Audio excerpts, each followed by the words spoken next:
morning. It's a beautiful day in the middle of April. Springtime, the birds are all singing, I hope you can hear them. And it's just a nice day to be alive, and I wanted to show you. So I'm standing just outside my house, the house is just over there. And this is our lane. We live down a little no-through lane. Very lucky. And the lane bank at this time of year is absolutely magnificent. I just thought I'd show you some of the plants. So these all just look after themselves. Nobody does anything for them. Nobody needs to. So here we have stitchwort. It's a relative of campion. Lovely little, delicate little thing. Later in the day the dandelions will be out, but their heads are still shut at the moment. This is just coming up. This is garlic mustard, one of the food plants of the orange tip butterfly, and in fact yesterday I saw my first orange tip of the year. This will grow maybe a metre tall. It's edible. You can add these leaves. Add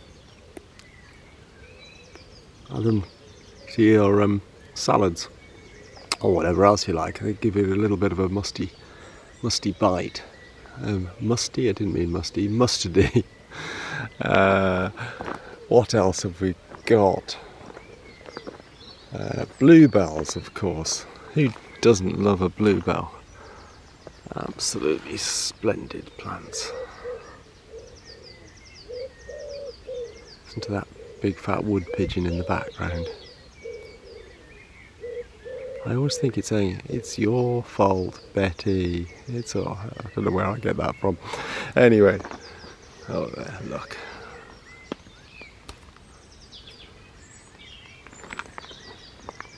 Lots more dandelions for next year.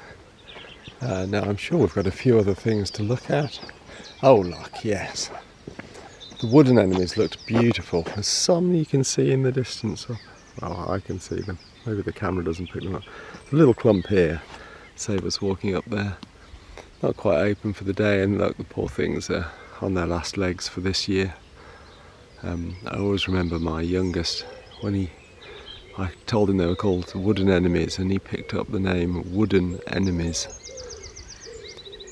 Doesn't use it anymore. I'd be hugely embarrassed to hear that he ever said that. There's going to be a beautiful foxglove in a few weeks when it flowers. And oh yeah, one more. Two more. Wild garlic. Look, all these leaves here. And this is just beginning to flower. Ransoms, it's sometimes called. Again, you can use it in your cooking. Gives a lovely fresh garlicky flavour to soups, and you can chop it up in salads if you like. One of my favourite plants, actually. And one more over here. The cow parsley. Most people might not get too excited about cow parsley, but I think it's such a beautiful flower. It gets quite tall, and these hedge banks, you can see all these leaves. This is all cow parsley. In a month's time it'll just be a mass of frothy white flowers, and then it'll all be gone for another year. Anyway, there is a reason why I'm telling you all this, aside from just to blather on about spring flowers, and that's of course to highlight the issue of mowing.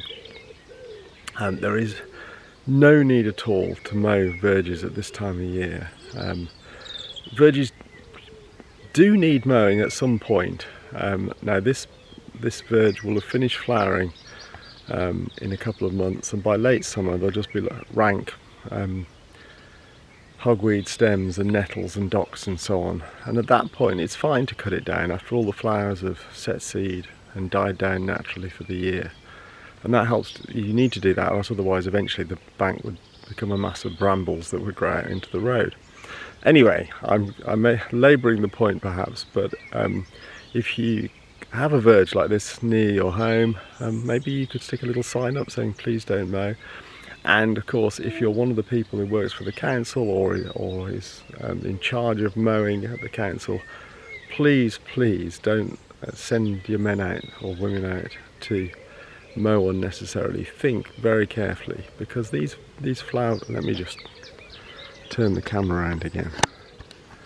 Look, it's beautiful, isn't it? Why would anyone chop this down? And yet you see it every year as I travel around. I see beautiful verges like this being trimmed, being flailed. It's just tragic. It's so stupid and unnecessary, because obviously this is a habitat full of life, supporting bees and other insects. Why would you want to destroy it every year? So think on. Please don't mow road verges, whoever you may be.